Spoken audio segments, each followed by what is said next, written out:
আসসালামু আলাইকুম everyone, welcome back to my new blog আমায়াত ফ্রম আয়াত প্যারাডাইস। আজকে আপনাদের সাথে একটা সুন্দর রেসিপি শেয়ার করতে যাচ্ছি। ইলিশ মাছ হচ্ছে গিয়ে আমি কিভাবে ভুনা করলাম, ইলিশ মাছের একটা ভুনা করার সহজ রেসিপি। তো এখানে আমি ইলিশ মাছ কেটে নিয়েছি, পিস পিস করে নিয়েছি, দেখতেই পাচ্ছেন। এরপরে দিয়ে দিয়েছি হলুদ গুঁড়ো, এরপরে দিয়ে দিয়েছি লবণ, পরিমাণ মতো সব কিছু দিবেন সুন্দর করে। এরপরে দিয়ে দিয়েছি ধনিয়া পাতা গুঁড়ো, পরিমাণ মতো দেওয়ার চেষ্টা করবেন। এরপরে দিয়ে দিব একটু কাঁচামরিচের গুঁড়ো আর কি, সব কিছুর গুঁড়ো আর কি দিয়ে দিব। এরপরে দিয়ে দিব অল্প একটু তেল, পরিমাণ মতো। তেলটা দেওয়ার কারণ হচ্ছে কি এর জন্য যে আমার আর কি মাছটা যেন কড়াইয়ের মধ্যে না লেগে যায়, এর জন্য আমি সবসময় একটু তেল দিয়ে আর কি মাছটাকে আর কি ম্যারিনেট করে নেই। তো আমার এই তো দেখতেছেন সব কিছু একদম দেওয়া শেষ, সুন্দর করে একদম মেখে নিচ্ছি। প্রতিটা মাছের সাথে একদম সুন্দর করে একটু সুন্দর করে মেখে নেবেন। আর মেখে নেওয়ার পরে একদম 15 মিনিট, সময় না থাকলে 15 মিনিট বা 10 মিনিট একটু রেখে দিবেন। রেখে দিলে কি হয়, মাছটার মধ্যে মশলাটা একটু ভালো মতো ঢুকে যায়, আর মাছটাও ভাজলে একটু স্বাদটা অন্যরকম হয়। এরপরে আমার মাছটা রেডি হয়ে গিয়েছে। এরপর আমি একটা কড়াইয়ের মধ্যে তেল নিয়ে নিয়েছি পরিমাণ মতো। এখন আমি মাছগুলোকে একদম হালকা ফ্রাই করে নিব। দেখতেই পাচ্ছেন আমি একটি একটি করে দিয়ে দিয়েছি। তেলটাকে একটু ভালো আর কি হাই ফ্লেমে আগে গরম করে এরপর লো ফ্লেমে দিয়ে আস্তে আস্তে মাছগুলো দিয়ে দিবেন। এতে করে তেলটা আর কি ছিটবে না। দেখেন আমি মাছগুলো খুব সুন্দর করে দিয়ে দিয়েছি, আর তেলটা দেওয়ার কারণে মাছগুলো একদম লাগবে না, দেখতেই পাচ্ছেন। যেহেতু আগে আমি মাছটা ম্যারিনেট করার সময় হালকা তেল দিয়ে দিয়েছি, এর জন্য আমার মাছগুলো একদম সুন্দর করে উঠে গিয়েছে। আর মাছগুলো একদম কড়াইয়ের সাথে লাগবে না, তেলটাও ভালো মতো গরম করে নেবেন।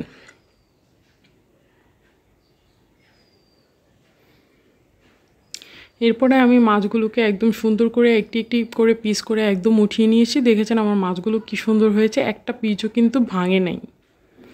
এরপরে আমি তেলের মধ্যে দিয়ে দিয়েছি রসুন কুচি আর পেঁয়াজ কুচি। ভুনা করার জন্য অ্যাকচুয়ালি রসুন কুচি আর পেঁয়াজ কুচি একটু বেশি লাগে, তো বেশি পরিমাণ একটু দিয়ে দিবেন যেহেতু ভুনা করব এর জন্য।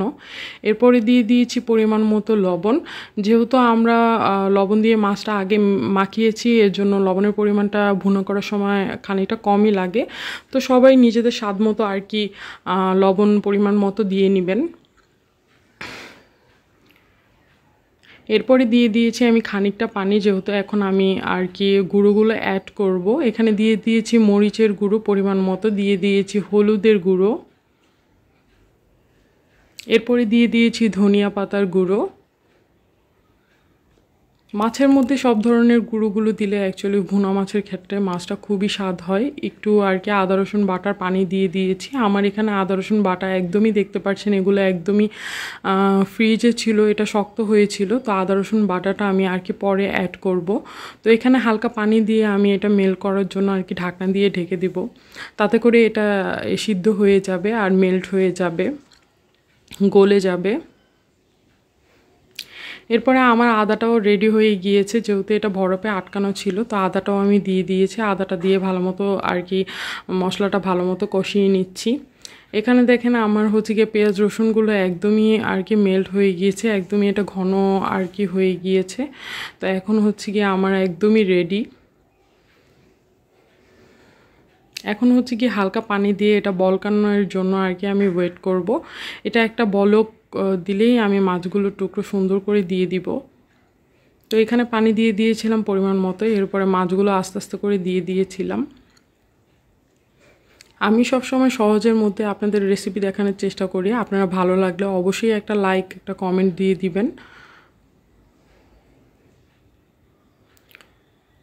তো দেখতেই পাচ্ছেন আমি মাছগুলোকে একদম সুন্দর করে দিয়ে দিয়েছি। এরপরে কতগুলো কাঁচামরিচের ফালি নিয়ে ওই কাঁচামরিচগুলো দিয়ে দিয়েছি। যেহেতু আমার বাচ্চারা খায়, এই জন্য কাঁচামরিচগুলোকে আমি হালকা একদম ফেটিয়ে ফেটিয়ে দিয়ে দিয়েছি। এগুলো আমাদের গাছের নিজেদের করা কাঁচামরিচ, ছোট ছোট কাঁচামরিচ, ঝাল কিন্তু অনেক। যাই হোক, তো আমি এগুলো বেশি আর কি কেটে দিইনি, একদম আনামি দিয়েছি হালকা হালকা ফাটিয়ে। এরপরে দিয়ে দিয়েছি হচ্ছে গিয়ে জিরা গুঁড়ো। দেখতেই পাচ্ছেন আমার ভুনা আর কি মাছের রেসিপিটা একদমই রেডি। এখন হচ্ছে গিয়ে আমার মাছটা একদমই রেডি হয়ে গিয়েছে। আলহামদুলিল্লাহ আলহামদুলিল্লাহ, মাছটা খেতে খুবই স্বাদ হয়েছিল। তো আমি সবসময় আপনাদের জন্য সিম্পল রেসিপি রাখার চেষ্টা করি, আশা করি আপনাদের সবার ভালো লেগেছে। তো ভালো লাগলে অবশ্যই আমার পাশে থাকবেন। তো আজকের জন্য এদিকে বিদায় নিচ্ছি। আল্লাহ হাফেজ। Thank you so much.